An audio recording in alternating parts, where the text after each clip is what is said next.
मौसम में बहुत उमस था, बहुत गर्मी थी और जोर की बारिश हुई। सब ठंडा हो गया। बारिश ने धीरे से कानों में कहा कि किसी की गर्मी ज्यादा देर तक नहीं रहती है, चाहे वो सूरज की ही क्यों न हो। एक छोटी सी कहानी, एक गरीब लड़के की कहानी है जो घर से दूर शहर में रह करके सरकारी नौकरी की तैयारी कर रहा था। वो कुछ परीक्षाएं दे चुका था, कुछ परीक्षाएं अभी बाकी थी, तो उसकी तैयारी वो कर रहा था। एक दिन शाम में उसको जो है एक कॉल लेटर आया, जो इंटरव्यू का कॉल लेटर था। उसको इंटरव्यू देने जाना था। उसके खुशी का ठिकाना नहीं रहा। वो बहुत खुश था, लेकिन उस अगले क्षण ही वो निराश हो गया जब उसे पता लगा कि उसके पास तो वहां तक जा करके आने के लिए पैसे ही नहीं है। उसने अपने कमरे में तलाश किया तो उसको मिला केवल 50 रुपया, जबकि उस शहर से अगले शहर में जा करके आने में उसको कम से कम 500 रुपए का खर्च आने वाला था। वो बहुत निराश हुआ। वो सोच रहा था कि अभी पैसे का व्यवस्था कहाँ से होगा। दोस्तों से भी हेल्प नहीं ले सकता था, क्योंकि दोस्तों से पहले से उसने उधार ले रखा था और उन्हें वापस नहीं किया था। तो दोबारा मांगने जाता तो उसे शर्मिंदा होना पड़ता था। इसी उधेड़-बुन में वो लगा हुआ था। फिर उसने सोचा, चलो कल सुबह निकलेंगे, बस स्टेशन जाएंगे, कोई न कोई पहचान वाला मिल जाएगा और लिफ्ट लेकर के चले जाएंगे, इंटरव्यू दे करके वापस आ जाएंगे। ऐसा ही उसने किया। सुबह सुबह एक अच्छा सा कपड़ा उसने पहना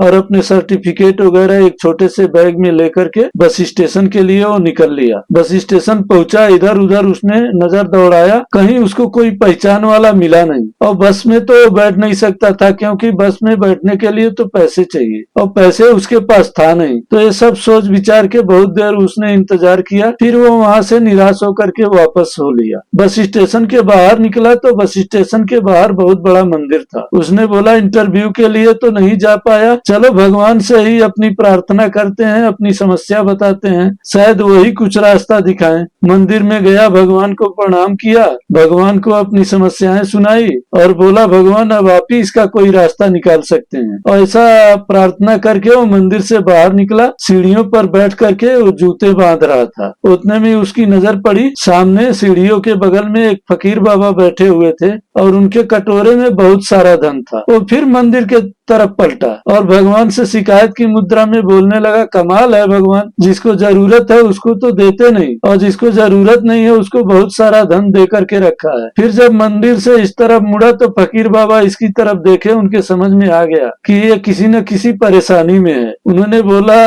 बेटा क्या बात है, कोई परेशानी है, बताओ, शायद मैं तुम्हारी मदद कर सकूं।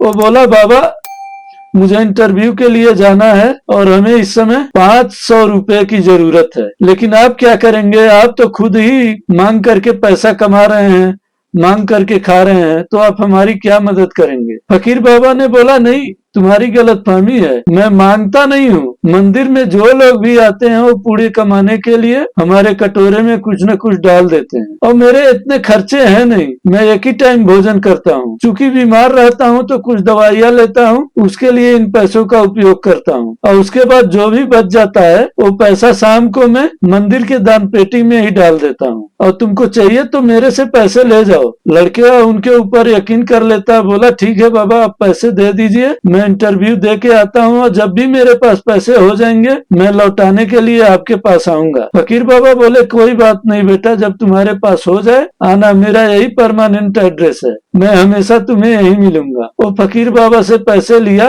और फिर बस स्टेशन के अंदर गया, बस पकड़ा और इंटरव्यू के लिए अगले शहर में चला गया। सौभाग्य से इंटरव्यू में वो सफल हुआ, उसका सिलेक्शन हो गया, उसकी नौकरी लग गई। अब वो वापस लौट रहा था। वापस लौटने के टाइम में वो सोच रहा था कि सबसे पहले मैं चल के फकीर बाबा का धन्यवाद करूंगा, उनके ही वजह से ये चमत्कार हुआ, नहीं तो मैं इंटरव्यू नहीं दे पाता था और मुझे ये नौकरी नहीं मिलती थी। वो आया बस स्टेशन पर, बस से उतरा, बस स्टेशन के बाहर आया, मंदिर की तरफ पहुंचा।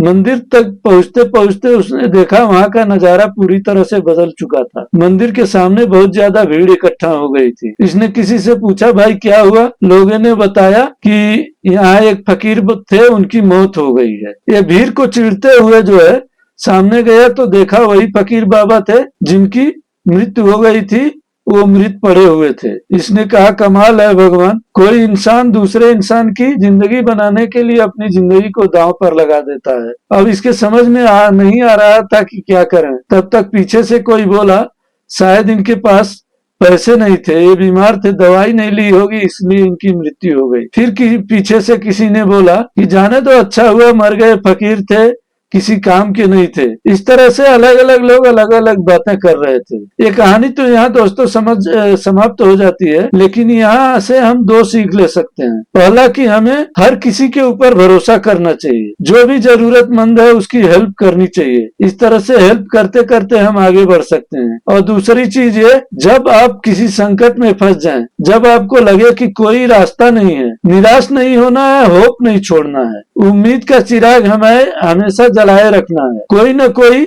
आपके मदद के लिए आएगा, कोई न कोई आपके मदद हेल्प के लिए आएगा। ऊपर वाला किसी न किसी को आपके हेल्प के लिए भेजेगा। आखिरी समय में भी आपको हेल्प मिल सकता है और आपका काम बन सकता है।